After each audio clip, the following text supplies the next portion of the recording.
Yo, what is up, everybody? Welcome back to your 18th Nisemonogatari. Tonight we're at episode 6. So, last episode, what even happened? What's even happening? A great question. First we're gonna take a little peeks through the comments. Not gonna necessarily do this every episode, but I thought there was enough interesting stuff that I wanted to give it a peeks, you know how it goes, and then we'll actually skim through episode 5 a little bit. Let's see what my face looks like here. Deep in contemplation. Okay, so lots of good stuff here. Lots of good stuff that I appreciate. From the top. This part, so this is on the whole lolly stuff. I'm not going to try to like get into that super hard right now because, as I've said before, it's kind of an annoying thing to talk about. Not annoying. Annoying's not quite the right word. I think it's important, but I think it's also can get repetitive. Just from like let's talk about the show and all the cool things they're doing there instead of getting stuck on like a lolly thing, which is kind of just something the show does, but it's not like, it's kind of abstracted from the show a bit, like what we've been talking about. But really quick, I think this was a good point. It's like the fictional real, fiction world, real world difference, kind of treating it like an apple and oranges kind of thing. And it's right here. I don't mean it just as it's fictional, so it's okay, but rather because it's fictional, it is very different from the real thing. So like completely separating it from reality and trying to like break apart any ties, I think's like pretty fair. Yeah, and then also, like, I'm not sure if you can just convince yourself to be comfortable with it or, like, through discussion. Yeah, it's not that I'm trying to, like, convince myself to become comfortable with lollies, but more so I'm just trying to figure out where I stand on it. Because, like, well, I don't know, maybe I am trying to become more comfortable with it so that I can, like, better enjoy the show. Maybe that's going on. I think I'm just kind of trying to, like, parse through how I feel about it, like, ethically, how I feel about it in terms of like what it's adding to the story, all that kind of stuff. Whether you can just convince yourself to be comfortable with something. I do think that people do kind of have that power, but that's like an entire another discussion. Because people are really good at convincing themselves of things. Like if you believe something, I feel like you can make yourself believe things if you just kind of like force yourself to enough. But that's an entire thing. I won't really get into that. But at least what I'm trying to do is ground my really scattered thoughts into something a bit more usable. And that's kind of just what's going on. Also, yeah, very reasonable take, so I appreciate that. Appreciate all the nice people as well. It makes me very happy. This was some good stuff on like the, what's it called? Like the what things represent, some of the allusions, some of the allegories. I don't know if allegory is a good word here, probably not, but you know what I mean. I really liked this little bit here. The way Tsukihi is framed by the stage lights in episode 1, it looks like she's caged, which totally does. Like, with the lattice, because it's the lattice above with the stage lights on it, and it was, like, looking through it onto her. Totally see that now. So, and then the rest of this kind of being a, because, like, Araragi's worried, you could say, and I would agree with it, it's kind of said here, you could say that Araragi's worried about his sisters, like, growing up, because now Karen's, you know, fighting oddity people. That's kind of what he was talking about with Hachikuji, kind of being worried, or not wanting to rope the sisters into the oddity world, but now the sisters are kind of on their own terms, with Hanakawa as well, I guess, going into the oddity world themselves. So it's like they're growing up too fast. You could totally see that going on. So the caging of Tsukihi, with how it was framed, could totally be him mentally wanting to ensnare her and keep her from growing up anymore.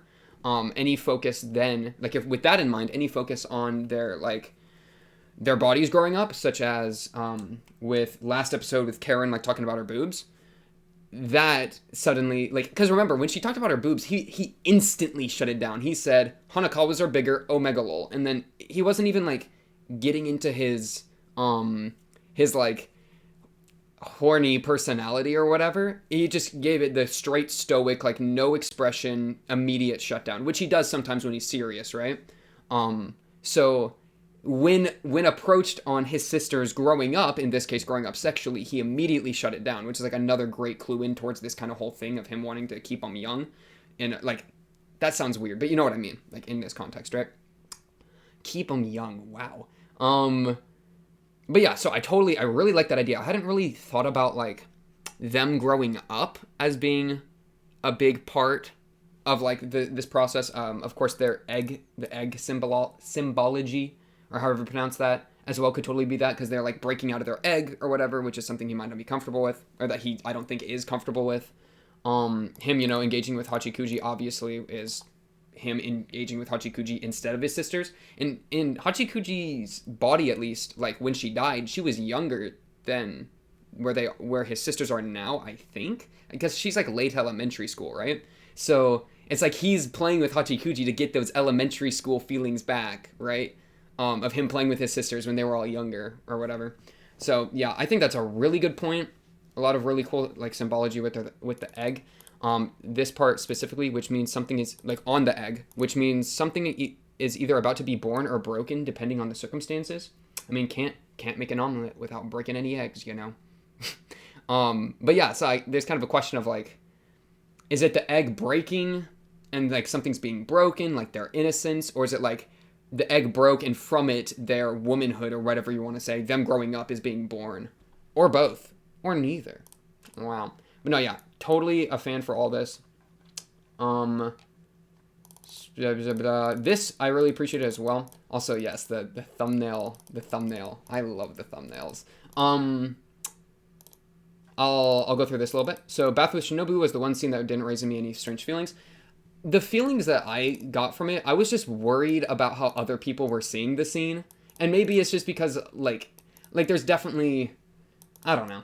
It's not that I was feeling any kinds of ways, other than just, like, uncomfortable. But, like, not trying to get, like, no freaky with it energy going on there from me. Not saying that that's, like, I'm being accused or anything.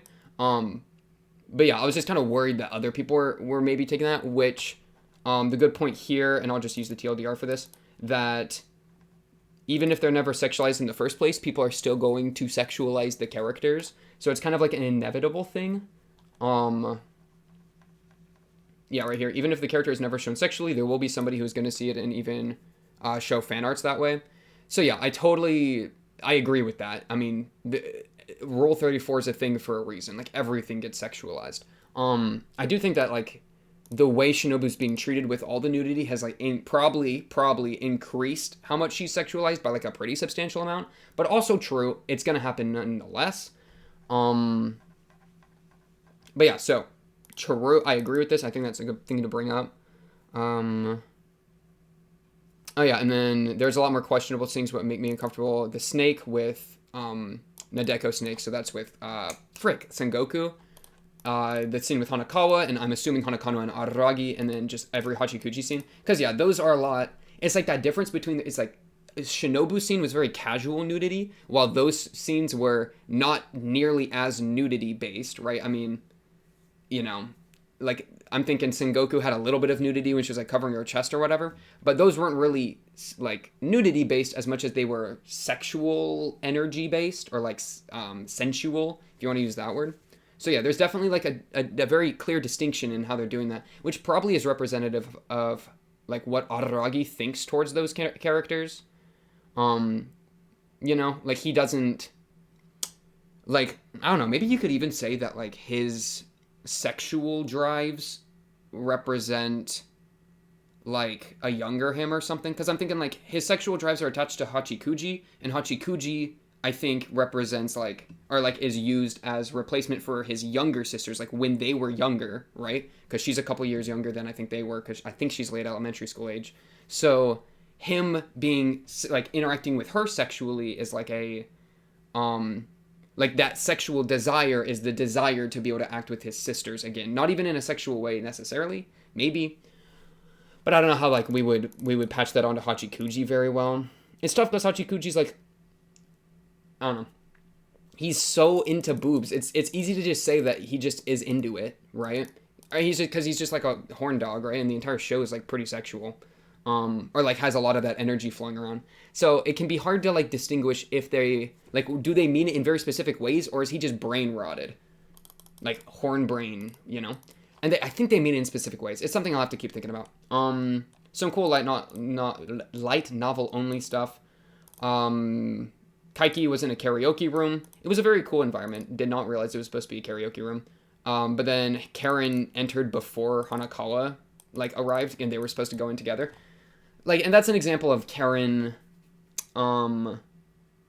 like what Araragi was criticizing Karen for, of like, you're not strong enough, you're going to get yourself hurt or the people around you hurt by acting too rashly. So like, if Hanakawa was supposed to enter with Karen, but Karen entered too quickly, then, I mean, Karen had backup on the way, but she went without the backup because she was either that confident, which I don't think is really the case, or she was that, like, driven by her justice to a point of being rash and to a point of being dumb that she went in. That's probably more what's going on, because that's what Araragi's criticizing her for. Which, I mean, is what I feel like Araragi does too, or at least has done a lot early. I mean, I'm thinking with Kizu, he was willing to throw his life away. I'm thinking, fighting Kanburu, I mean, he was getting really messed up from that. Just over and over, so it's definitely that being seen in Karen, but that's an entire another thing. It's a lot easier to, oh yeah, the line about, like, it's easier to fight, or I forget whatever the quote was from Hanakawa. If you remember, then I like this interpretation. Like, after you make up, it's easier to slip back into fighting, and then it's harder to make up again. Like, after you fight once, then the precedent is set, and you can fight again and again and again and again and again. I could see that. I could see that kind of being part of it. Whether Araragi's about to kiss his sister or not, a great question. We're about to find out.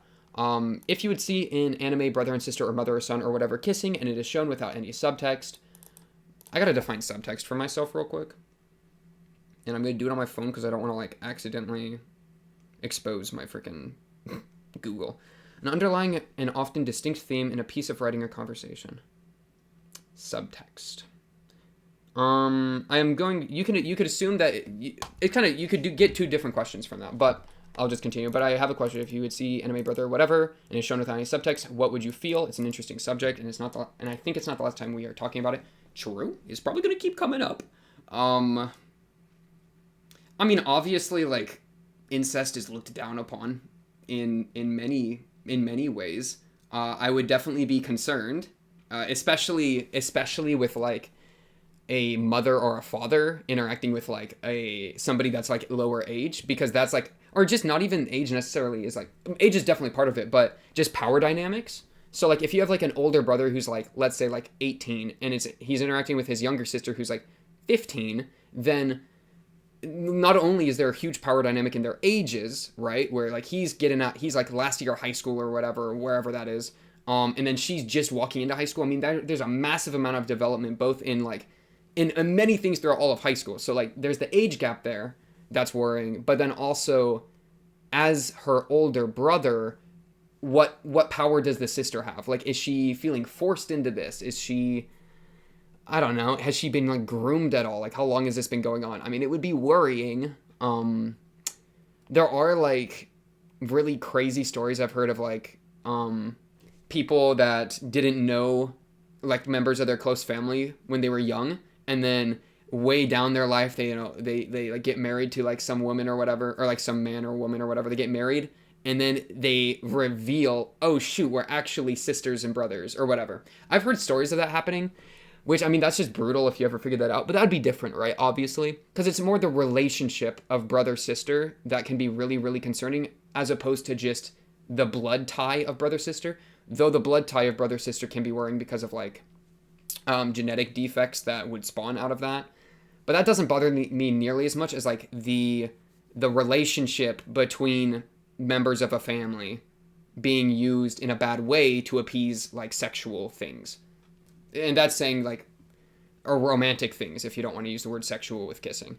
But yeah, so I'd be worried about that, especially if it was, like, a mother to a son, or a daughter to a father, or mother to daughter, or father to son, or whatever. Like, if you're doing a parent thing, then all those issues about, like, the 18-year-old brother and the 15-year-old sister, all those, like, compound, like, a dozen times, because, you know, obviously a parent has a lot of control over a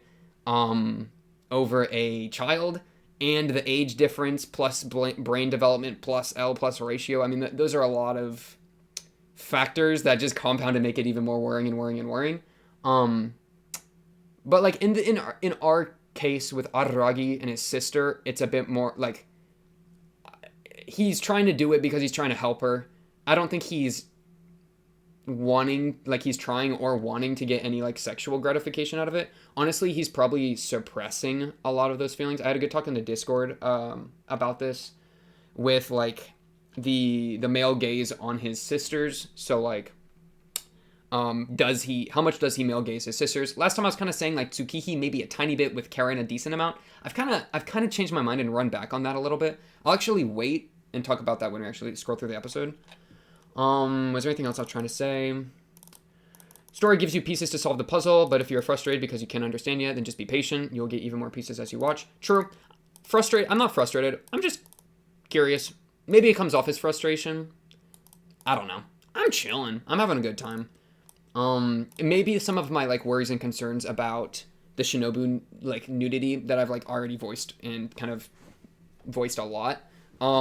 Maybe those are mixing in a little bit with like my actual enjoyment of the show or my actual like discussion of the show. I'll try to separate that. I'm feeling better about the whole like Shinobu thing, honestly. Though I'm not necessarily fine with it. Like, let me be clear, we're still in development on that one. And then this is kind of on that thing as well. More of a Japanese cultural thing that makes it difficult for more people to watch the series that have these types of weird fan service. But we already watched hundreds of animes, so we became fine with it. So yeah, like exposure therapy to the Japanese culture that has a lot of fan service would make you more accepting of this kind of fan service. True. And yeah, I mean, I don't know. True. Basically, true. Kaiki best girl comment. Light mode hurt my eyes. I'm sorry your eyes are going to be hurting again because I still have light mode up. And then I liked this as well. It was a little scary to read this comment when it has no likes and I'm the only one that liked it, but I still took the risk. Just for spoilers, because, risk is spoilers. But we were good. We're chilling. And a couple of these as well, but it was worth it. Okay. You already probably agreed that there can be good stories with genuinely bad people as main character. True, I agree. Bad people as a main character can be really interesting in Pog. No one should tell you no, only the good guys should ever win. That's cringe. Yes, I agree. Because the bad guys winning, I think, is like such a good mix-up, I love that. Where like, what if we follow a story with the good guys the entire time as main characters, and then they just lose and the story ends? Like, wouldn't that just be hilarious? Yeah, totally agree. Rationalizing consent from a 500-year-old vampire or a 20-year-old ghost is logical and covers the show. For a deeper dive, humans can imagine anything. As long as one recognizes the real difference between reality and fiction/fantasy, you can imagine hating a good thing, you can imagine loving a bad thing. Good and bad don't exist in fiction at a base level. Yeah, I mean, I could get into my own personal idea of what good and bad is. Really, my general take right now is good and bad only exist subjectively. I don't believe in like an objective good or an objective bad. So saying like it doesn't exist in a fiction at base level, I agree that good and bad doesn't exist in fiction at base level because I don't agree that good and bad exist period at base level. But that's an entire another conversation. But no, yeah, this is true. Like the importance of the difference between reality and fiction, I'm here for that. And it's as long as one recognizes the real difference. That's a huge qualifier that as long as we're good in that front, I'm big chillin'. Freedom of thought is paramount. True. Artist sharing of thought. True. Even like porn or porn drawings are like sharing of that same thought as well. Pushing boundaries, breaking rules, which turns you into degenerate. Yup. And then really good quote from J.R.R. Tolkien. I'm a huge Lord of the Rings fan, so this was fun to like see. In fact, I'll read it to you. How do I pronounce that? Cordially? We're just gonna go for it. I cordially dislike allegory in all of its manifestations, and have always done so since I grew old and wary enough to detect its presence. I much prefer history, true or feigned, with its varied applicability to the thought and experience of readers. I think that many confuse applicability with allegory, but the one resides in the freedom of the reader, and the other in the proposed domination of the author. I mean, I feel like I have to, like, sit down with this quote and, like, figure it out a bit more than I'm currently at. But I like it, and it coming from J.R.R. Tolkien makes me happy because I like J.R.R. Tolkien. Or at least I like his books. I don't know how the guy is. I never met him, obviously. But yeah, I liked that, and that made me happy. Also, I did take a really quick peek at this, and now it's on my list of recommends because it looked interesting, but also a little suspicious, but that kind of is why it looked interesting. Yeah, that'd be kind of fun. We'll figure something out maybe at some point. We'll figure it out. So basically, I appreciate all the comments. Let's actually open the video. Bink! Okay. Man, I'm freaking hungry. Why do I never eat before these? Okay, it's fine. We watch on an empty stomach. It's okay. Um,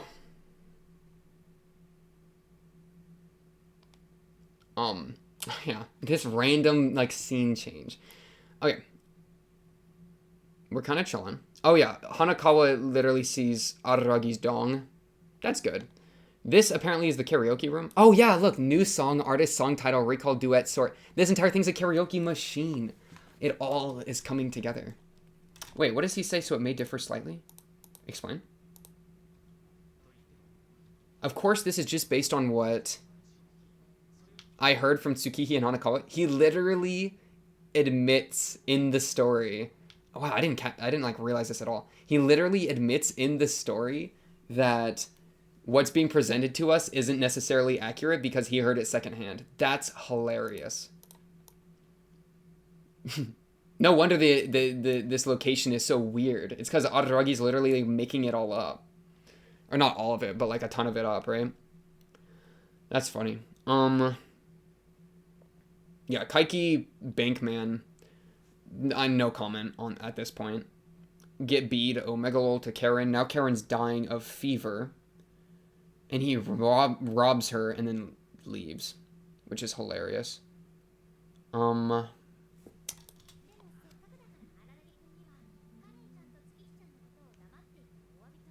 Oh, she gives him the piece of paper that he's allowed to, like, touch her boobs, but it would ruin their relationship forever. So it's worthless. But if you use it, I'll hate you forever. So it's worthless. Yeah, that was funny. Let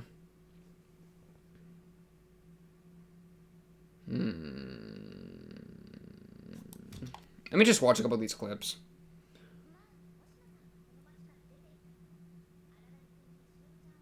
True. And Shinobu's just chilling in his shadow, listening to everything that's said.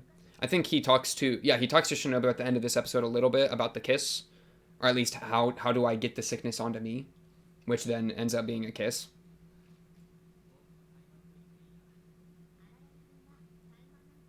He's been doing side quests. I only know what I know. Is that your line? I just know what I know. I was close. Okay.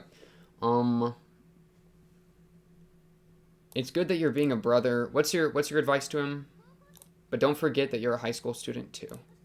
Oh yeah, about her studies. Or about his studies. Charu. And then she wipes him down. Okay, now we're cooking with gas. Not in a weird way, but in a way of conversation. You dance around dude, okay, so this is the point of how does he see his sisters in regards to the male gaze, in regards to sexually, blah, blah, blah, blah. He's chastising her about dancing around half naked, right? Let me get full context. Let me get full context. Karen, I kind of love Karen. She's fun. Yeah, he like lightly chastises her for dancing around half naked. Each of these shots of like cleaning her sweat are super zoomed in. And now she's trying to bite him. Okay, Hachikuji. He just flops her like a bag of potatoes. Yeah. So, like, given the context of the situation, it's, like, super... I feel like it is super tame. All the, like, the touching. And then he immediately shuts down the boob stuff. So, I think the reason I'm even talking about this at all is because we know Araragi as, like, a very horny sexual guy, right? All the time. And so, for him to, like, to have him with his sister, like, I feel like we still have a little bit of, like, the background sexual energy going on, because I mean, just like look at this random shot of her, right? Like she's very lightly clothed and she's blushing, which is from the fever, but like it's a little suspicious. But whenever Araragi's actually doing things, I feel like he's not trying super hard to view her in that way, you know.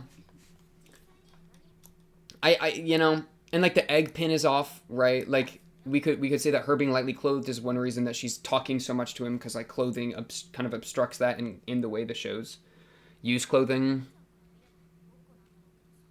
But yeah, like look at this. We're just seeing him like rub the back of her knee or whatever.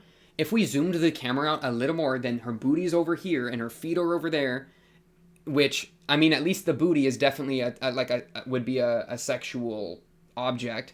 Feet, arguably, depending on who you talk to. Um. Okay. So because we're not doing that very much, and we do it a tiny bit, right? We do it here, I guess. But I mean, he's rubbing literally like her thigh, her outer thigh. So it's kind of inevitable. And look, even her breasts are being covered by her knee. So it's like it feels like he's trying to withhold himself from seeing her sexually, which could be a sign of him not wanting to see her as a woman because that would mean she's grown up and he wants to get his little sisters back. You could say that. Or just he doesn't want to view his sister sexually because that would be wrong. He could also be thinking that. Because, I mean, she says, yo, my boobs are big. And he immediately shuts it down. He doesn't even... He literally, Giga Chad immediately shuts it down. Because he's not interested in that. He doesn't want to see her that way. The reason why he doesn't want to see her that way, you know, we can start making things happen. Dude, her hair even did the Araragi thing. What? Massive. Shit, her hair did the Araragi thing. That is so funny. Oh, wait, that is so funny. He's seeing himself in her, bro. Like, in her character, personality. Saved. Okay, that was a bit too far. Okay. And then, really cool style change as he talks to Shinobu in the bathroom. Emphasis on his shadow, of course, because Shinobu's in his shadow. Good stuff there. Whether that's something that would be allowed or not, I couldn't say. Like, is he allowed to kiss his sister? A great question. But yeah. What's about to happen? A great question. I kind of want to just jump right in the episode. I do have the remnants of a Dr. Pepper from McDonald's from, like, how many hours ago? 6. Good enough. So that's good. Yeah, I don't have anything else. I mean, I have this, another Dr. Pepper here. And then I have some Dr. Peppers over here. 2 more over there. That's all right. Let's honestly jump into this episode. Episode 6. Wait, this is still episode 5. Yes, this is still episode 5. Open 6. Pause it. Go to the beginning. We have a specific type of flower here. That flower probably represents, like, her sexuality or her femininity or whatever. I don't know. What's this called? A chrysanthemum? Wait, do I recognize this type of flower? As a chrysanthemum.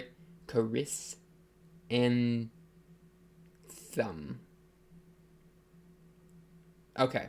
No, the flower I was thinking of is a completely different flower.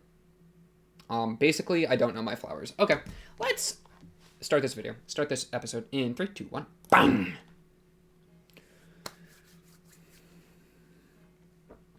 What is the name of that flower? Oh, that's gonna bother me. Okay.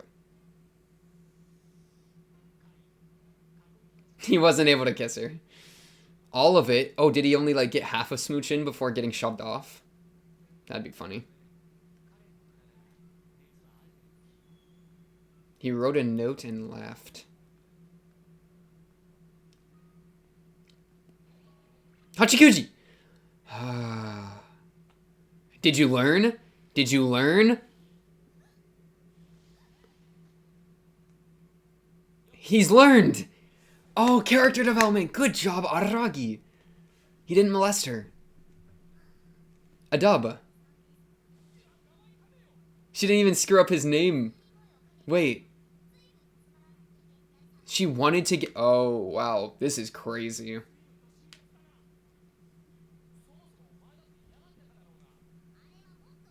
I was just acting... She wanted it, bro. That's... I don't know what to think of that one.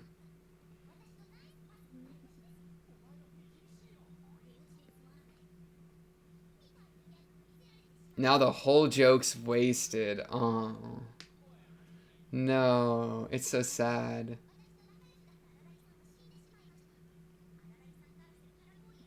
You lose everything. Yeah.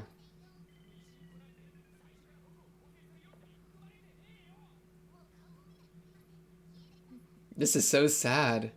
Oh, dang. He really ran across the entire planet.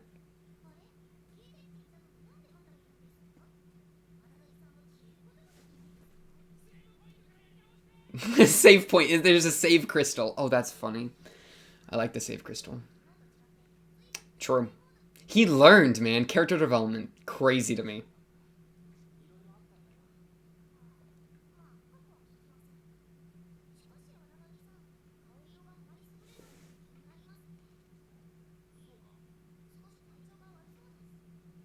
You don't think no really meant no now, did you? He took half of her illness. Maybe Hachikuji can tell. Okay. I think he only got partial smooching before it got... You know, it's crazy. We haven't seen the smooch yet. Maybe he cut it from the story? Hmm.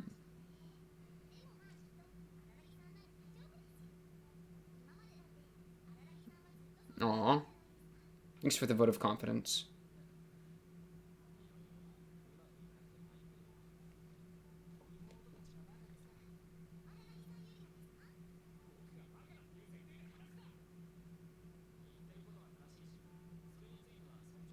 But how they're acting is wrong. Yeah, reckless. That's the word. How they're doing it is wrong. Yeah. True.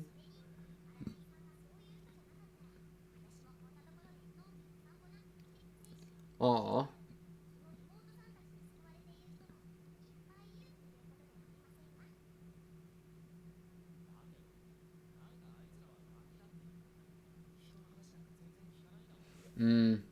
It is fair for him to worry about that. Especially because she got hit by the bee. And like Oshino was his safety net. When did you become an adult?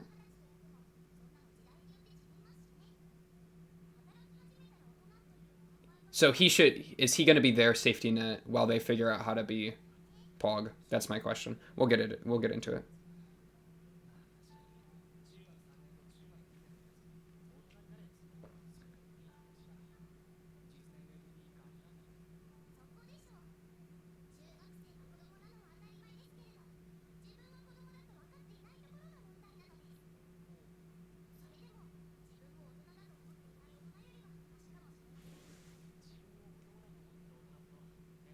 What is she doing?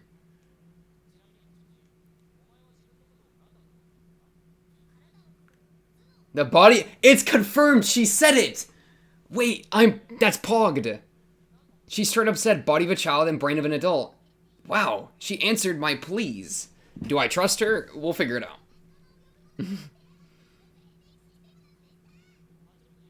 Hachikuji. True. Wow, I can't believe she just straight up said it. Pog. Thanks, Hachikuji. That makes me feel better. I think.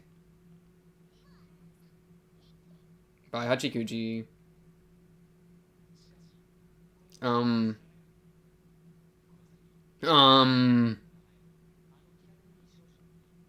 If they kill Hachikuji,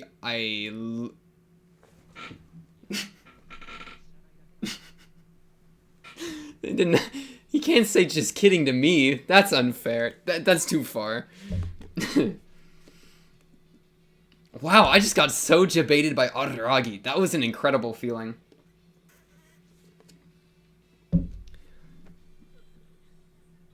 Is that the last time we're gonna hear this arc? Is that why he doesn't know yet? Because I feel like he's saying this arc like as if it's in the past, right? I don't know. That's crazy. If it's fate, I can't idly stand by. True. That's what she's been talking about. Man. I'm excited to read through a little bit of that, because I was a little distracted. What was I saying? Something about something. Wait, I forgot. That's okay. We'll figure it out.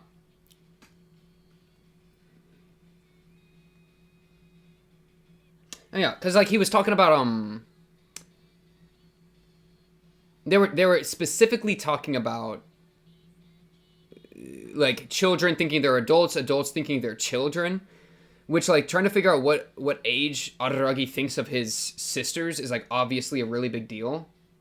And like specifically what his stance was there, which I feel like I need another pass to be able to really nail down. Okay, time to read the entire thing. I'm glad I lent Hanakawa my bicycle. That was a full sentence that time. I'm amazing. Senjugahara's house? She's not answering? Are you cutting your hair? Or no, you're cutting... What are you doing? Pencil shavings?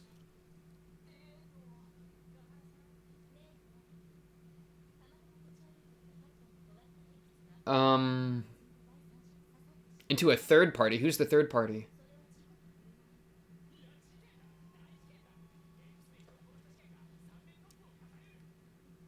That was like the sharp or the street sign pose. So fun.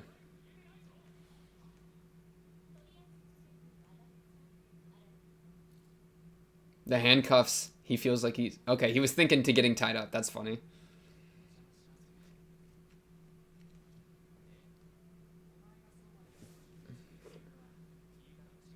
True. Ooh.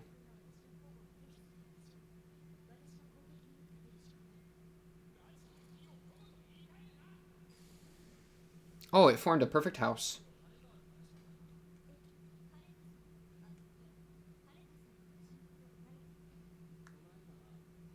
Hanakawa-sama. Caught in 4K.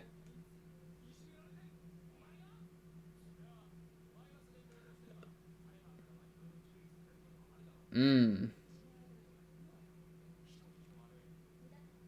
Okay, she's not saying that. I was about to say. That'd be a crazy development.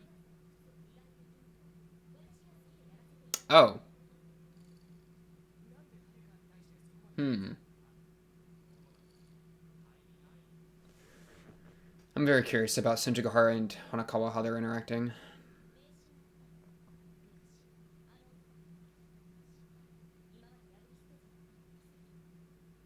Oh, she's doing, like, work. Ghostbuster. Kaiki. Yes. If it says Ghostbuster, brutal.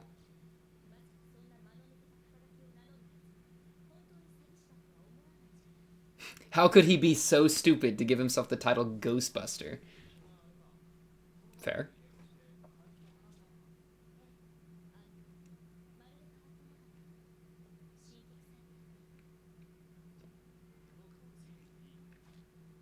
No?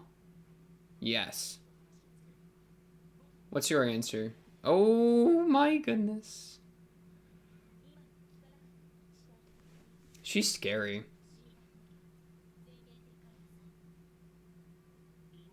Oh, you see how precarious the house sculpture has become?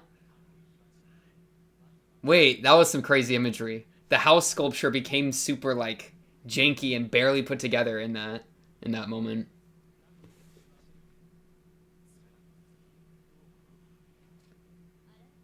Oh, she's making a gun out of it. It's aimed at him. She's shooting him. Did you really cut out the kiss entirely? That's crazy to me. Did she make a stop sign?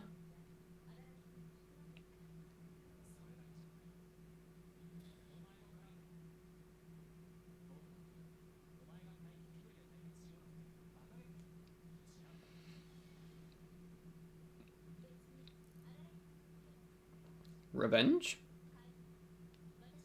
Oh, okay.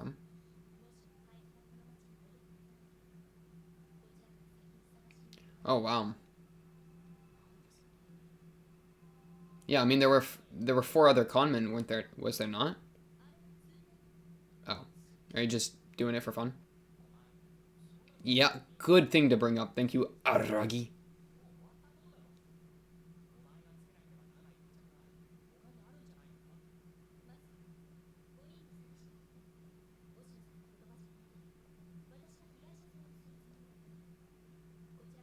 Oh wow, her outfit's changing. Is that like how she looked in between each conman? I like her outfit right now. It's a good outfit.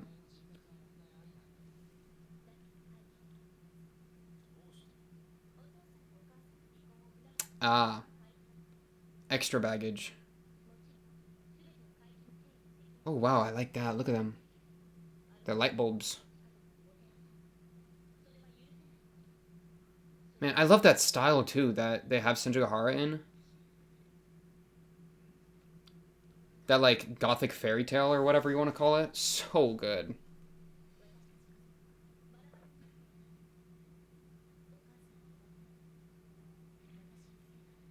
The crab starts creeping in.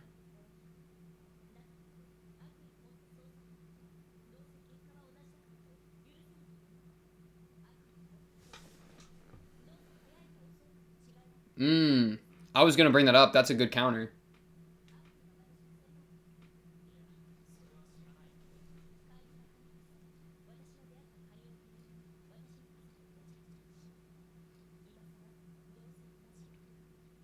This music is going hard, by the way.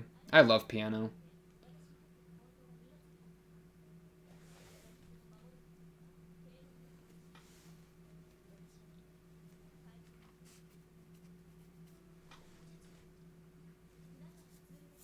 As you do.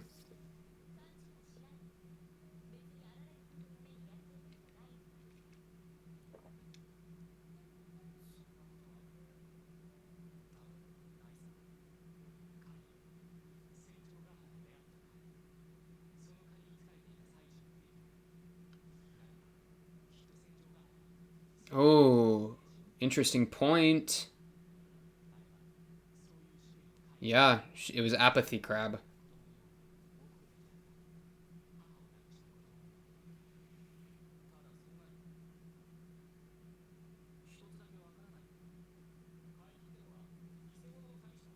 Nisei. I heard them say Nisei. That's crazy.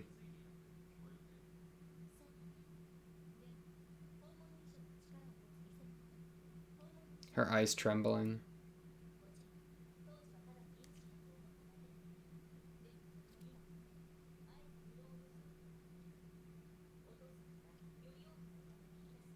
I'm sick of this Kaiki guy. He sucks. And now he's robbing middle schoolers. And poisoned her with a lethal bee. Like, this guy's the worst. Just like you.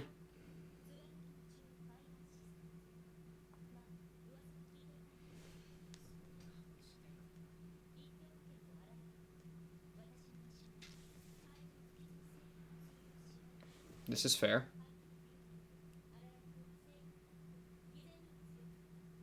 Ooh, yeah.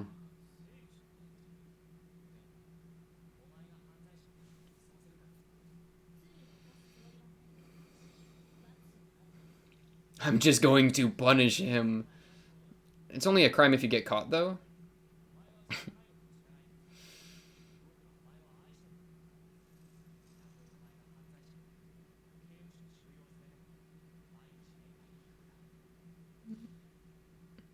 Why is she naked when she's in jail? Sometimes I don't know why I'm dating you. But I love you so much, I don't need a reason. Wow. That was really interesting. I like that. I love you so much, I don't even need a reason. I think she really liked that. Yeah, she really liked that. That was like almost accidentally. Aw. That was like answering the OP with her in it, with this, with that we kept seeing all those questions, like why do you even love me? And he says, I don't need a reason. Oof.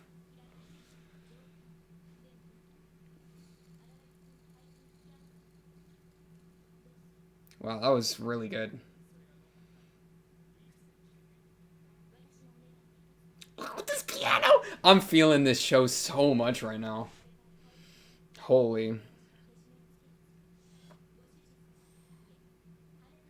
My master. Oh my. What is happening with Hanakawa?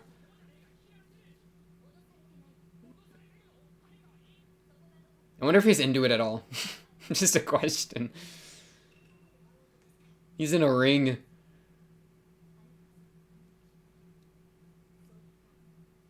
Let her move forward. So it was a sign of her moving forward. Yeah.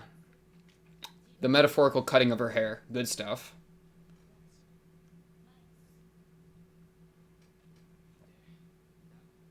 Nice.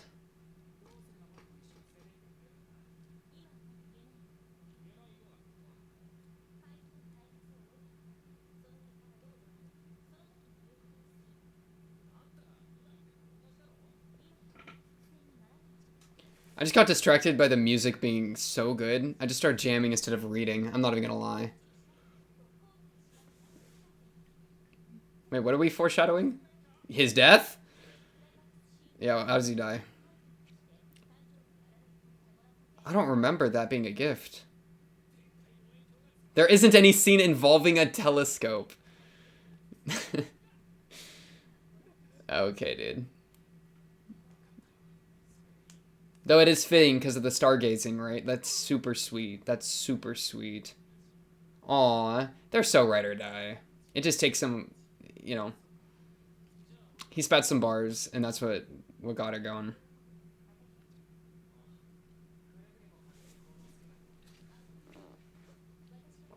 Have I ever lied? Yes. That got him sussed.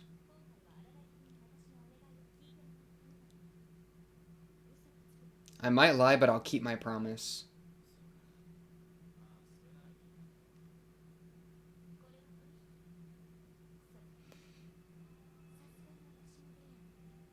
Me too.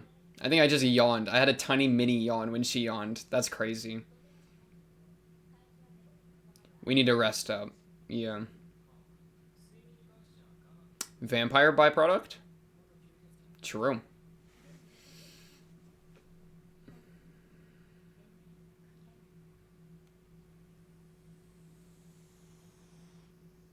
You might not be able to sleep tonight. What is happening? Why is everything black and white? Is Karen's dead? It's official. Oh, missing. That's just pretty much. Now we get to see hysterical fit. Okay.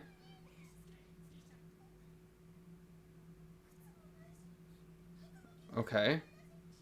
She went out on her own. Araragi acting great. Saying, quiet, tell me where she is.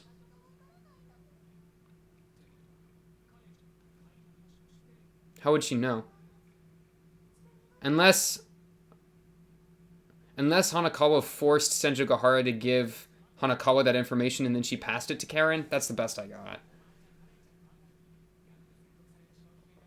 It's kind of funny.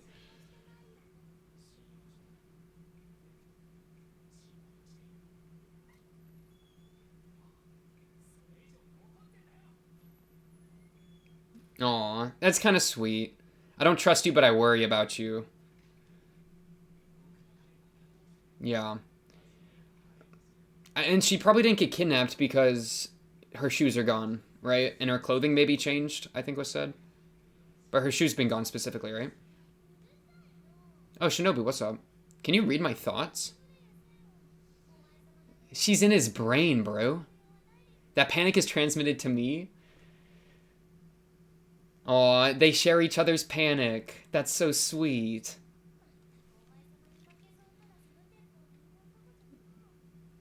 I love Shinobu so much.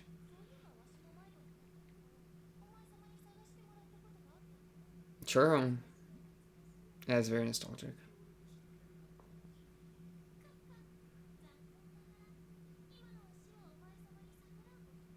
Did you see the eyes she's giving him? True. True, true, true, true, true, true. Let's calm down.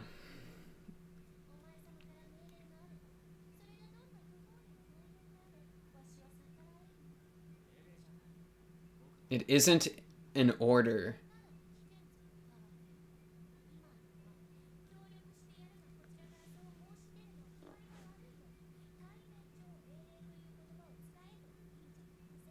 Oh, okay, you're being complicated. But he respects you too much to force you to do it. Aw. But she was honest with him too, you know? And now he's playing the game. I'm so here for their relationship. It's so good.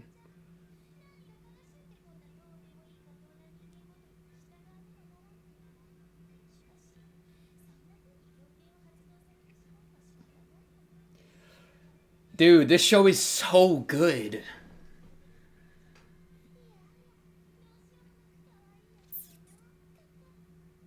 Okay, calm down on the teeth, but we're okay. It's still great. I love this show. Your sister's blood is structurally similar. Oh, nice. Yeah, blood scent track. Give me it. All right, let's go get her. The light glimmer on her finger. That was good. Dude, that episode was fire. That was so good. Why are the sisters... Okay, in the ED, the sisters are at a heart, and then the heart is within the Shinobu cage.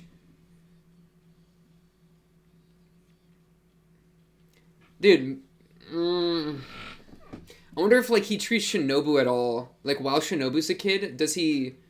Okay, let me start. We're already on the idea that he treats Hachikuji in a way that he would like to treat his sisters, right? Like, she's like a replacement. Because that's what it was, at least originally, with Maoi Snail arc. Like, pretty directly. But, like, does he see Shinobu at all as a replacement for that same thing? Like, his lack of, or his issues with his sister? Now that she looks young? I don't know. But it's interesting, because they look young, but they have adult minds. Which is kind of what's going on with his sisters, too, right? I think. We'll have to look at the beginning dialogue. Dude, this episode was fire. I feel like, I don't know, man.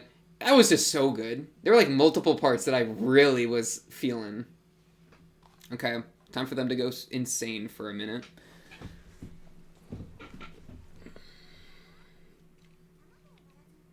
Dude, that's my line. I said that earlier. You can't make an omelet without breaking eggs. True. True.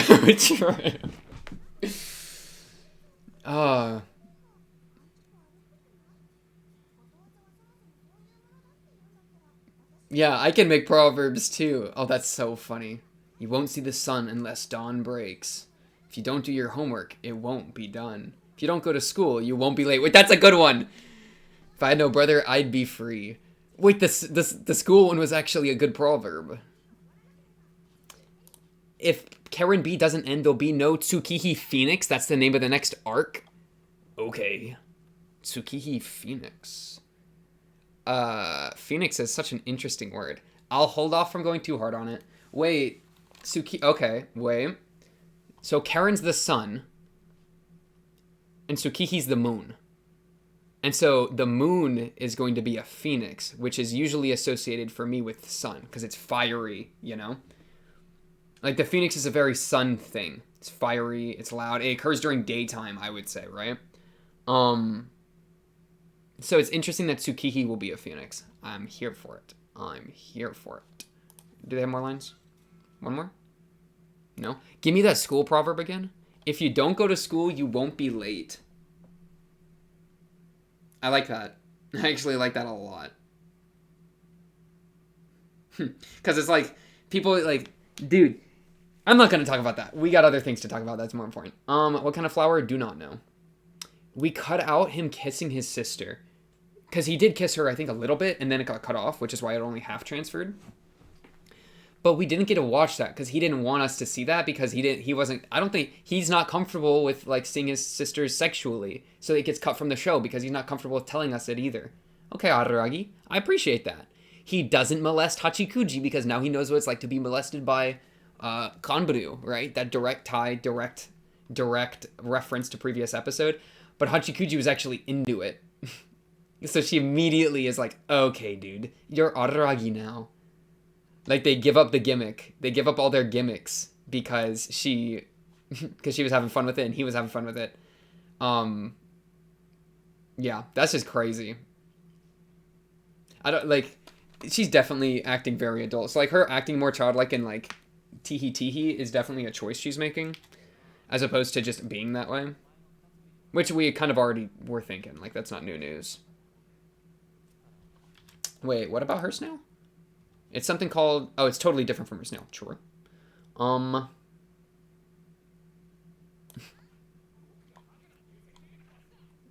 I love Hachikuji. She's so fun.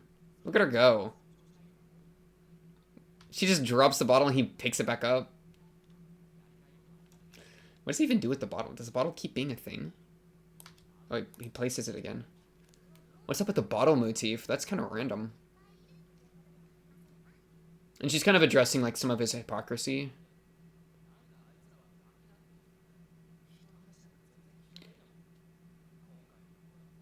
I have to find some of these bars because she said there were some really good lines here that I was missing, I feel like. Sensible. Yeah, this is important. Hachikuji, when do you think you become an adult? So doesn't consider her an adult when he's saying this.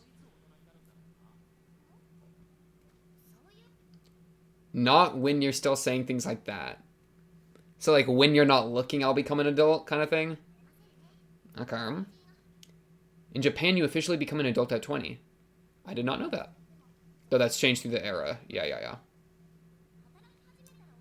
Some people consider you an adult once you're working. But you can be an adult without a job. This is true. You can become an adult just by aging. But you can't just tell them to grow up.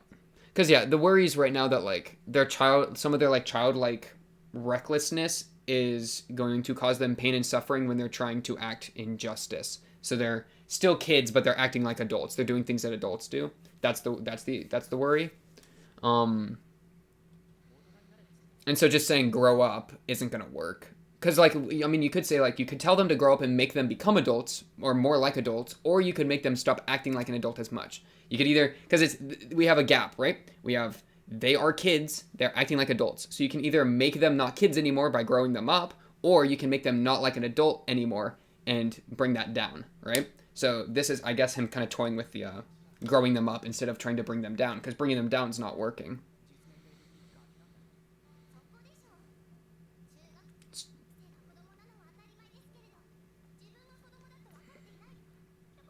The fact that they don't realize they're kids is the problem. But they're still better than adults who still think they're kids. Adults who still think they're kids. Yeah, like man-child or whatever. Yeah, okay. Yeah, okay. I like that. I just love watching her run around. They're playing on the escalators. The body of a child and the brains of an adult, and she has glasses on. Okay. Why is she... Okay, crack. I'm on crack right now. She's going up an escalator, he's going down. I mean, does that represent something? I don't know, but it just caught my attention. No idea. It's just, they do so many cool little visual details that I want to latch onto all of them. Like now there's a soccer ball in a fence. Is that a reference to another show that there's a detective in or something? I don't know. Hachikuji.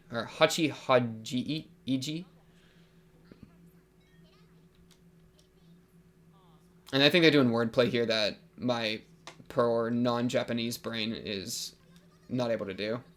Like, one of the kanjis in her name means temple or something, and we're cutting it out, maybe.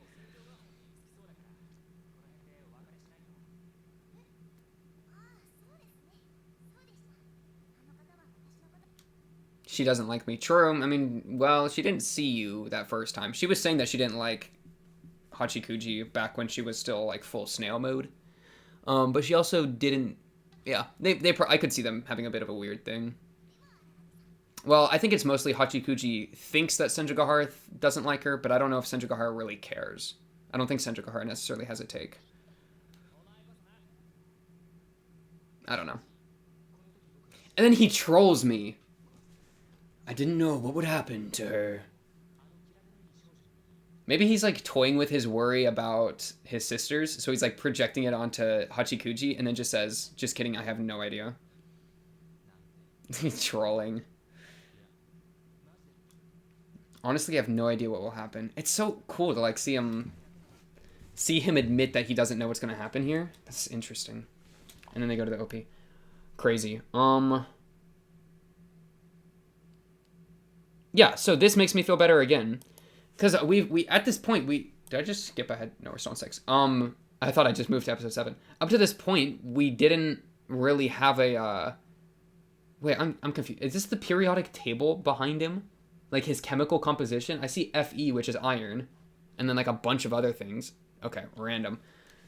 Um, but yeah, like we hadn't have heard her consent to any of the things that's happening here, but like the non-consenting was kind of part of the fun. But like she was fine with it, you know. So him actually bringing up that the whole like her bringing up the consent thing at all like ruined the fun of it. Which, but like they were both fine with it, so that makes me feel a lot better. Like I had no idea, right? And you could assume it or whatever that like that they would be fine with it or whatever. But I'd rather be safe than sorry and assume that if she doesn't say that she's fine with it, that she's not fine with it. I'd rather just assume that way, right? But for her to actually say like I was fine with it, dumbass, now it's not fun anymore. That's funny. That makes me feel a little better. But it, it's still kind of it's still a weird thing. It's still obviously kind of a thing. And then the whole like body of a mind or body of a mind, body of a child, mind of an adult. I think that's fair. I mean, can we trust her that she actually has the brains of an adult, or is she just like a kid that's saying she has the brains of an adult? A good question. I mostly trust her because she usually like she acts childlike and fun a lot. I feel like, but like look at this little like she's giving him the little look, like the little like tee innocent look here. But she's also really good at spitting information and conveying thought. So I'm fine with that. I'm chilling. Okay. Oh, we gotta read this. I'm so glad I randomly stumbled into it. Now then, what should I do? Where should I go? Karen didn't leave a hint of where she'd gone, so I have no way to look. I just searched randomly. This has become even more bothersome now that she's disappeared. Unlike Senjou, Karen should have no way of contacting Kaiki. Unless Hanakawa pulled some strings. That's like the best idea I could come up with. And even if she did, but then why would Hanakawa do that? I mean, Hanakawa, don't you know that is a horrible idea because she will die? Like, Karen is not in a condition to fight Kaiki again. Even if she's only a half, like, B nonsense, Kaiki literally no-diffed her with a B, okay? So if Hanakawa did that, then Hanakawa was trolling and throwing the match. Okay. And even if she did, Kaiki wouldn't just meet her again so easily. I'm glad I let Hanakawa my bicycle. If I hadn't, Karen would have taken it without asking. Okay. Her range of whereabouts would be much larger if she were on a bicycle. No, she could have just as easily taken a bus. I don't have a season pass, but my sisters do. Think, what would I do in Karen's place? She's not in her best condition, but she still feels as though she has to do something. Even though others try to stop her, she just won't stop. God, I just don't know. How could I even understand such an idiot? Because you're an idiot too, Araragi. You have to admit it to yourself. Aww. Yeah, I mean, the line, she's not in her best condition, but she still feels as though she has to do something. Araragi, all the time. Araragi's not in his best condition either. He has half the sickness. He's literally, other than him having the vampire, like, constitution going on, he's literally just as effed up as she is. Though the vampire thing does account for a lot. But he's not in the best condition either. That's my point. But he still feels like he has to do something, both to protect her and also was talking to Senjou and, like, trying to help out with the Kaiki thing. It's literally, but, I mean, with Karen, she doesn't have the vampire, like, thing, and she doesn't have the Shinobu backup, so I agree with Araragi, but I would also say that Araragi, like, in the past, has been acting this way as well. I don't know. It's just, he's very selfless to a fault, and so he's having to see that in somebody else, and now he's, like, saying that it's a bad thing when she's doing it, hypocrisy. This, like, pencil sculpture changing was so fun. Because, like, it's a house or whatever, which probably represents her house, right? With her family, because that's what the discussion was moving towards. And her parents, like, divorcing. And then as it continued, the background, gets red and ominous. The house goes into disorder. It becomes very, like, precariously stacked, which is, like, leading up to the divorce part, I guess, or was it already said at that point? Let me see if I can find it. Blah blah blah blah blah. Let me just hear some of this.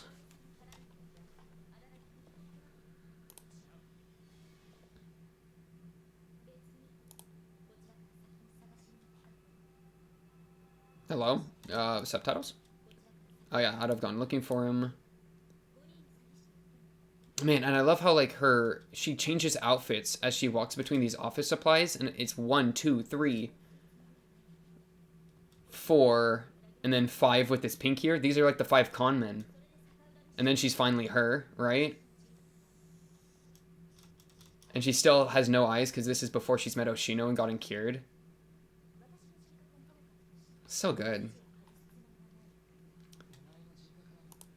Um, this shot, dude. Okay. Okay, so the whole precarious house thing, I think, was maybe foreshadowing of her bringing up the divorce. And also the precariousness in their conversation because it was getting into sensitive ground. But man, this, look at that. Their light bulbs. He's walking upstairs, briefcase. The mom has her head like almost bowed religiously, which fits into all the cult stuff. Senjou is just eating something. And what's it turn to? The father being drowned in work. The mother's like a drill bit or something. Like she's been like erased. Now it's just like a blank, like a weird canvas or whatever. And then the dad's gone, right? He's been overworked. The mom comes back and then disappears. Oh, I love that imagery so much. So good. So good. Okay. This was an interesting point as well, right? Let's see. Even without Kaiki, they probably would have divorced. So she's saying it's not even that like I think it's only partially that she blames Kaiki for the divorce because she admits that they probably still would have, but it's the fact that he was fine with that that's like getting under her skin so much. And then she blames herself. It's likely my fault that mom left. Your mom was like an absolute like piece of garbage, if I remember correctly. So good riddance, right? If it's your fault that a piece of garbage is gone from your life, then that means you did a good thing. Does the fact that the result would have been the same forgive that he caused it? Yeah, and then a fantastic point from her saying that even if it was inevitable, him being willing to profit off of that still is effed up. And then we're cutting to traffic signs, which is a big motif in the series. Which I wonder what it represents. They're like turning away from her turning towards her. The arrows are in all sorts of directions. There's like no direction. The compass is broken. And then it cuts to a freaking hourglass, but the hourglass is made out of light bulbs because the light bulbs are representing the mother and the father's heads, bro. The malice is in the salt. Is this salt? What, a sand. It's an hourglass. It looks like salt here. I wonder if it actually is sand or not. Dude, the visual metaphors are going hard. This episode, honestly, like, I feel like I took a little dip from Kizu 2 to the Shinobu Bath episode. I feel like I had a dip there.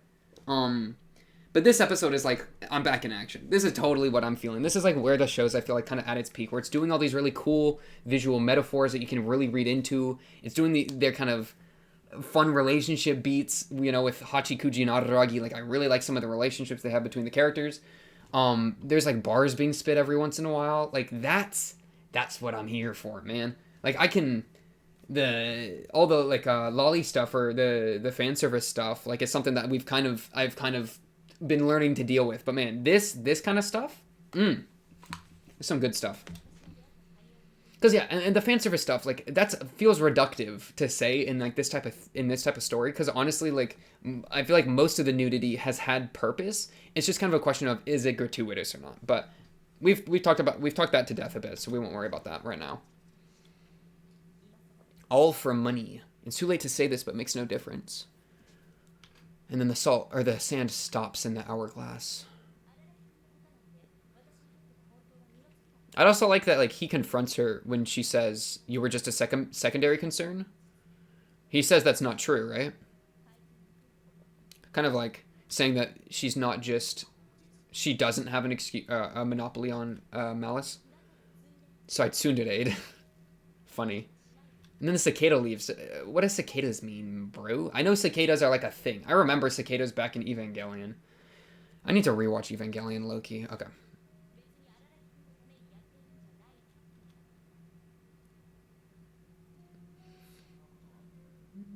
He says that's probably not true. And then look at this shot. It's a reflective. The house is covering his eyes. That's just cool compositing or whatever. Right. And he uses his knowledge of oddities to kind of confirm that that's probably not the case, that Araragi is a secondary concern. Are these new scenes, or is this really what episode 1 looked like? I forgot Oshino was in that garb. What does that say? Perversion and sexual desire. Man, they really jumped into this show fast, though. Like, starting with Hitagi Crab was, like, a really bold move, honestly. Because that was pretty uncomfortable. It was, like, uncomfortable, but it was meant to be uncomfortable because it was a really, like, sensitive topic. So that definitely had me a little stressing. Oh, wow, look at this. Cutting apart the doll. The devil's right hand and God's left hand? What? What is that? I'm looking up that term. Is that a thing? Devil's right hand? That's a song by Johnny Cash. Wait, I'm pulling up the lyrics? Wait. Dude, wait. Okay, this is crazy. It says about the time. This is the lyrics for Devil's Right Hand, which is in the show right here, the start. About the time that Daddy left to fight the big war, I saw my first pistol in the general store. In the general store when I was 13, thought it was the finest thing I'd ever seen. And I won't read all of it. Oh no, this next line's important. So I asked if I could have one when I grew up. Mama dropped a dozen eggs. She really blew up. And I didn't understand. Mama said the pistol is the devil's right hand. So, like, it's about, and I'm not going to read this full thing. Well, I'll maybe skim it a little bit right now. But Daddy left to fight the big war, so the dad's leaving. That immediately ties to freaking Senjou Gahara's divorce, parents splitting, the dad's leaving. In her little, the little, like, when he was a light bulb head, like that little scene, it was him getting buried in work, so that's being pulled into his profession. Daddy left to fight the big war, same thing. And then, you know, in the general store when I was 13, of course, she was young when this all happened, another tie. Mama dropped a dozen eggs, she really blew up, mom kind of losing her mind. Though in the song, it's the mom's losing her mind because, I'm thinking because the pistol is the devil's right hand, so it's like it has to do with violence. And the mom, like, doesn't want that. Let me skim this really quick. So then I went and bought myself a Colt 45, called a Peacemaker, but I never knew why. Called a Peacemaker, but I never knew why. That's a good line.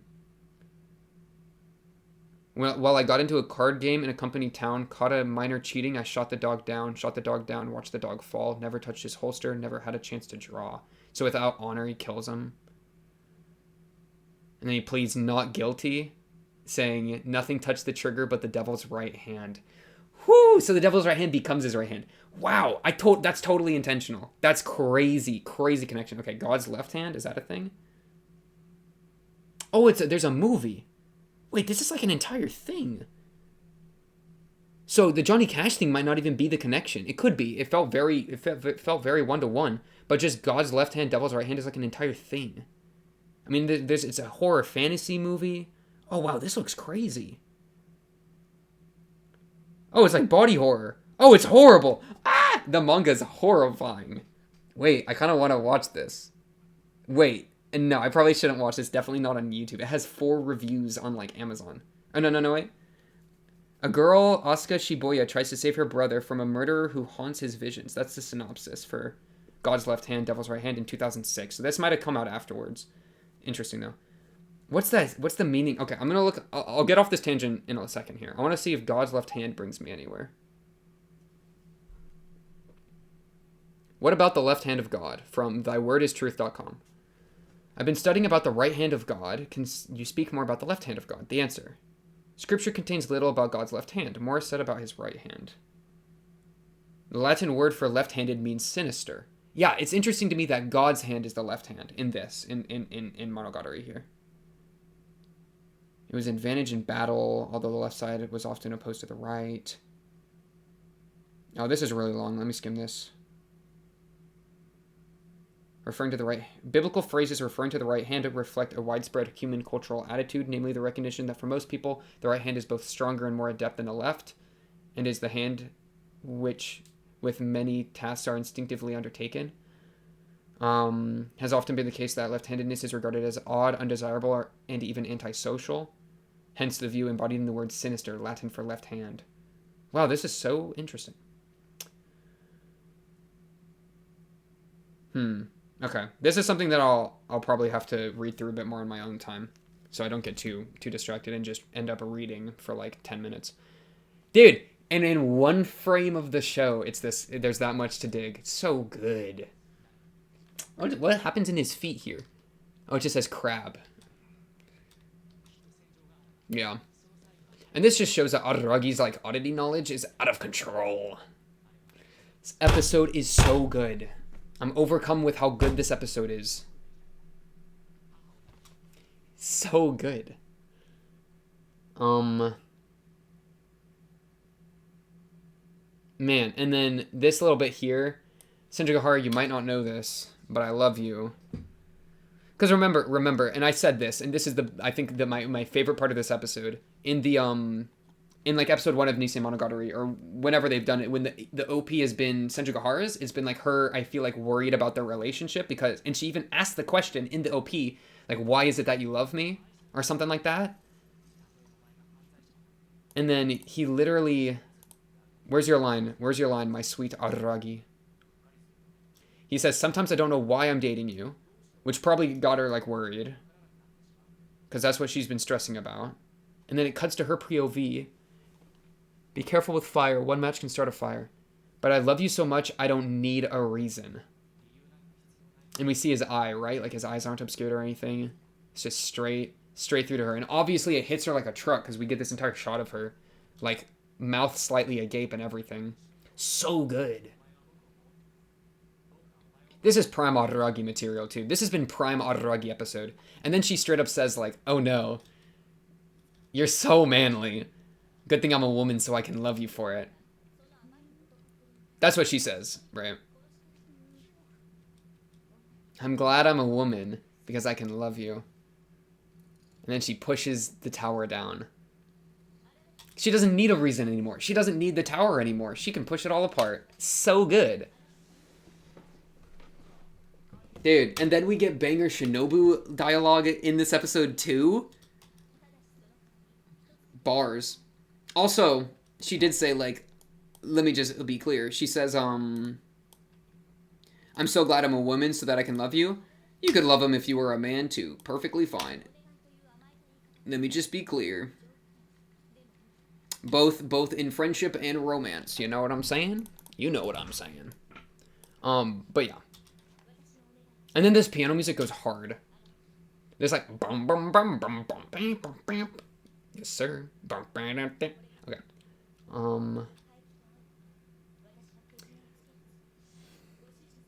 Just like my master cut. Yeah, relationship between Hanakawa and Senjou. It sounds like Hanakawa has Senjou under her thumb a bit, which is scary, and probably largely because Senjou is dating Araragi, and Hanakawa has some, some emotions going on there, so she probably gets a kick out of putting Senjou under her thumb. I'm guessing. That is a remarkable mistake to make. True. What does he spell out in his eyes? Wait, I just became suddenly terrified that I'm not recording. Okay, we're recording. Thank goodness. Holy crap. Okay. Imagine, hour and 20 minutes in, I'm not recording. I would have been so mad. Oh my goodness. Okay. Let me see what his eye spells out. Oh my gosh, it's so fast. M-Y-M-A. My master. He's seeing my master played out in front of him. Yeah, it says my master. Like that. Oh, look at her little finger here. Wait, was that her finger? Oh, that pinky dough, not gonna lie. There we go, much better. Okay. I am not being threatened. You're being threatened? She's being threatened, which we know Hanakawa did say, like, make sure you're a good girl or whatever. Also, look, the street light, the red don't go thing is on while she's in the street, which is like she's gonna get hit by a car or whatever. Maybe that's supposed to be like Hanakawa wanting to get rid of Senjou or like being mad at Senjou, putting her in a dangerous situation. And he thinks of a ring. So it's like, oh, Hanakawa could beat her in a fight or in a ring in a competition because Hanakawa could make her kneel and then the competition would be over, right? I'm kind of thinking that's what he means by that.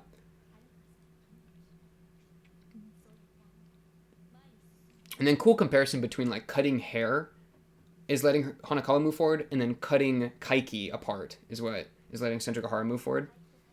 Or confronting Kaiki, to use her words. Whew.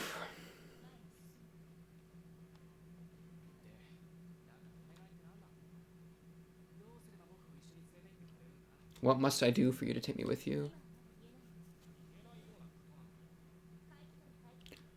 She can't say. Once things are settled with Kaiki, no matter what the outcome. Why can't she say? She'll tell us after Kaiki. Okay, but is it because Hanakawa won't let her say, or she doesn't want to say? Or it'll get in the way of Araragi's mission to, like, stop Kaiki himself? I don't know. If I said it now, it wouldn't be foreshadowing.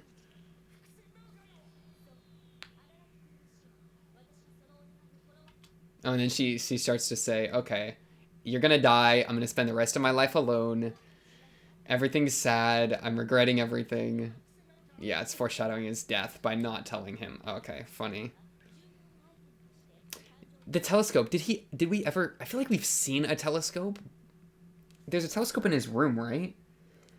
Did they, like, both get telescopes so that they could look at the stars together even if they're apart? Aww. Yeah, cue the aww. Very wholesome, very sweet. I don't remember the gift being given. Maybe I have 4 IQ. But it would also be kind of funny if he cut it out of the story as to, like, because it's... I don't know. That could be funny as well. And he even says there isn't any scene involving a telescope, only, like, almost admitting that the show hasn't brought up a telescope before.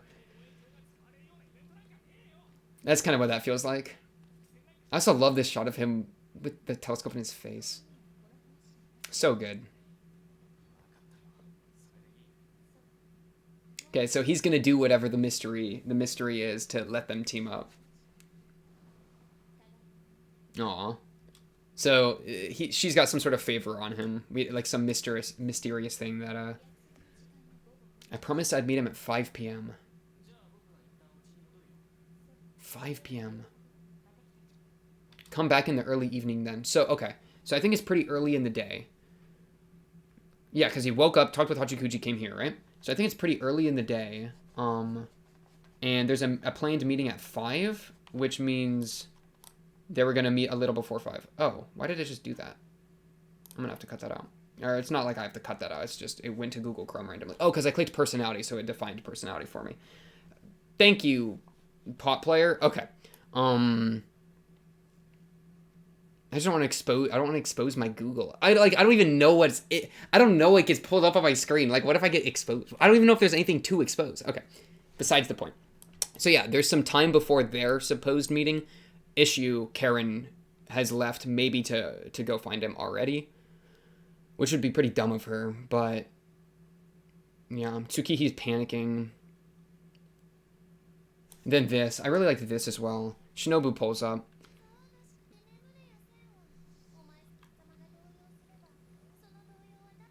When you panic, that panic is transmitted directly to me. So their relationship, they share their panic, which I would say maybe like they share their panic, and so their panic is less of a burden on each of them individually because they're like sharing it with each other. Like obviously he's panicking, and then she comes in clutch and like helps him out. She even wanted to help him out, but was just trying to save face, you know? So, I mean, their relationship is 2 broken people. So there's these 2 broken people who are sharing, who are, because they're broken and because of their relationship, because they have that, you know, that very specific Kizu relationship, exactly because of that, they're able to share their panic and be there for each other. I love that. That's so good. That's so good. Like they're more like she's sensitive to his panic because they're linked through their brokenness.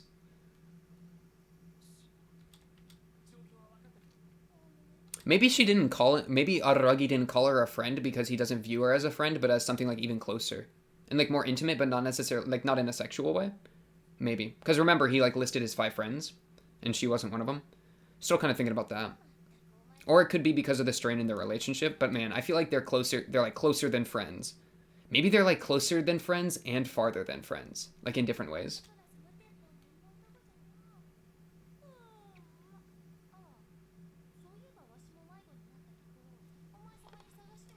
Aw, you once searched for me when I was lost. I also did like how they brought up the master relationship, how it's complicated.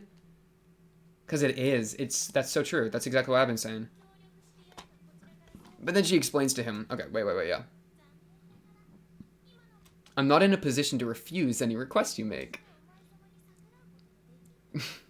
Because he's stronger. Yeah. It's not even because he's her master, but because he's stronger.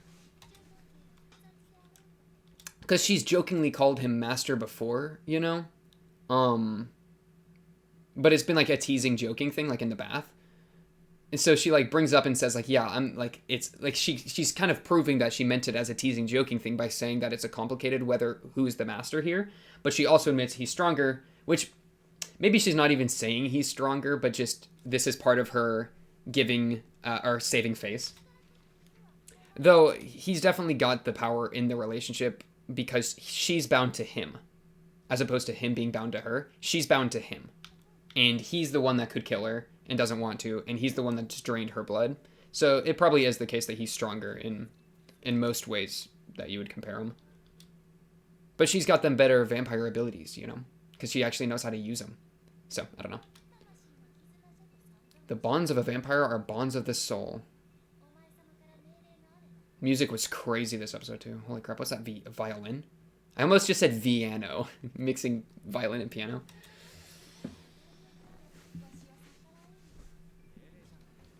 Man, and I love how he's so serious about saving his sister right now that he's not playing along with the gimmicks, you know? Same way that he busted out of the chains with Senjou. He wasn't wanting to play that game. Same way that, almost similar to when the sister, like, was talking about her boobs, and he immediately said, not even half Hanakawa's size. He's not playing that game.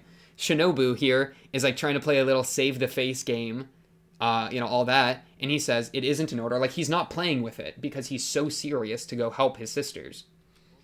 Giga Chad Araragi, Prime Araragi. He's just being honest with how he feels about it and how in his position. He says, I'm not in a position to order you. I'm not ordering you. And then she says, you're dumb. I'd help you, but I didn't want to say I'll help you. Dumb. You know? So please allow me to save face by calling it an order. I just love that relationship. It's so sweet. Showing up right now when I could be asleep was obviously so that I could help you. Yeah, the only, like, she's not going to come here just to tease you and be a dick. No, she wants to help. Thank you, Shinobu. I love you, Shinobu. You are such a good character. And that little, like, smile. Man. And then he plays with it. Dude, and this music, perfect. Okay, I gotta calm down before I, like, scream. What cruel fate that I have to obey a lesser being like a human. But I can't disobey an order. Like, you know, they love each other. Not necessarily romantically, but I think they platonically, I don't even know the word. They have such they care about each other. That's the word I'm looking for. They care about each other so much that she wants to help him, but she wants to save face, and they got their kind of like games they're playing or whatever. I love that they're repairing their relationship, you know? That they're able to joke around with each other like this, you know? And she starts teasing him and all that. Oh, such cruel fate. Oh, and she's licking her fangs. That just caught me off guard because it was like suddenly we're zoomed into her mouth. Like, okay, wow. It's fine. Like, there's nothing wrong there. It was just caught me off guard in the first watch. Your sister's blood is structurally similar to yours. That's why we're cutting to the fangs, because we're talking about smelling blood. So let's go find her. Man, it's so good. It's so good. This is the best episode of Nisei so far, I would say, by far, for me. So good. Hachikuji is in it. A Giga Plus, right? 5 really good dialogue that shows the relationship between Araragi and Senjou by him answering a question that she was worrying about in the OP without even really realizing that he was answering that question specifically. Plus, just, I don't know, just some really good stuff there. Really good visual elements with this building the house. This really cool visual thing, like this gothic storybook. Really like that. Light bulb theme. Light bulb freaking hourglass. the sand going from one parent to the other. I mean, you could be saying that that's like the divorce happening because instead of it being like an even split between the two of them, it's falling from one to the other or something like that. Who's she staying with right now? Is she staying with her dad? Because yeah, I mean that could be like all the sand is now with the dad instead of split between the two of them. If that's the case, I honestly don't. Is she living with anyone, or is she just living on her own? I honestly don't know. I guess I've thrown the match there a little bit, but that's okay. And then boom, interesting plot development. Araragi and Giga Chad serious mode, which is when he's at my favorite, or he's my favorite when he's like acting like that way. And then great Shinobu scene. It's a perfect episode, a perfect 10. So good. Man, because yeah, he's so worried about his sisters that he doesn't even. He's taking the Hachikuji thing seriously as well, and he's not like harassing her. And it's like similar to the Shinobu thing, where he's in such a serious mindset with all the sister stuff going on that he's not playing the games he usually plays. What was the note he left? Stay with Karen and don't cause any trouble today. Oh look, it's like the moon. Her bed is like a half moon. What is Karen's bed? Shape of her bed? Normal bed. Under a blimp. Oh, it's in Araragi's room. That's why. I don't actually know what her bed looks like then. That's her waking up. And then, yeah, the half moon. Interesting. Yeah, I still gotta think more about the sun-moon elements with them, too. That they've kind of played with a little bit earlier. And it was mentioned in the comments. Still gotta think about that some more. I mean, because it fits personalities pretty well. Fiery, but like, and then they invert it with the whole like the sun's supposed to be the fiery one, Karen's supposed to be the fiery one, but then secretly Tsukihi's the fiery one. Like, so the fieriness of the sun reflected off the moon, or I don't know. You could like place it with some things there, and the whole inversion of it. Huge fan of all that. What are you trying to give me Apollo up in here? Is there like some mythology going on with the sun and the moon? Maybe. I'm not seeing it immediately, but I'm also not super well versed in a lot of mythology. Definitely something that I'm interested in though. Such a good episode. I feel like there's one more thing I wanted to look at. It had to do with the dialogue with Shinobu. What was it? Let me just watch a little bit more of this.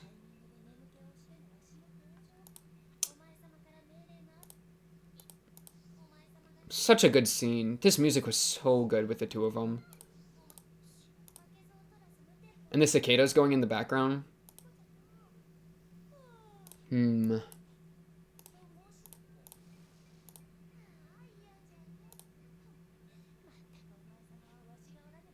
don't know. It just makes me happy. I forgot whatever point I had, but that's okay. We'll remember it at some point, and then we'll be able to talk about it then. That's what's important. Anything with the ED?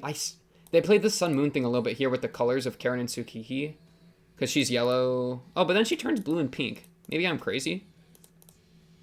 But then Tsukihi starts blue, and then turns orange and purple, and then teal, or blue again, or whatever. Senjou and freaking, I almost called her Karube. Kanburu, there it is.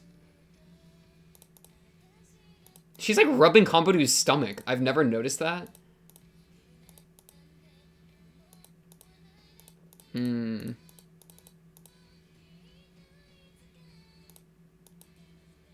I don't trust Hanakawa, by the way. Hanakawa, I feel like, is a problem. It's also so fun that it's like Araragi is stuck in the cage of Shinobu watching all of the girls, dancing with the fireworks, and then it goes to Oshino, and him and Oshino are both watching the fireworks together while he's still stuck in the cage. Like, he's no longer, like, trying to get out or whatever. I don't know, it's just, like, the relationship between him and Oshino I really like. Because it's, like, a mentor relationship, but Oshino just, like, helped him out. And, like, Oshino... I feel like Hoshino and him connect on, like, this wavelength that they would be able to watch the fireworks together. Oh, and then this is Kaiki watching whatever's going on there. The two sisters, I guess.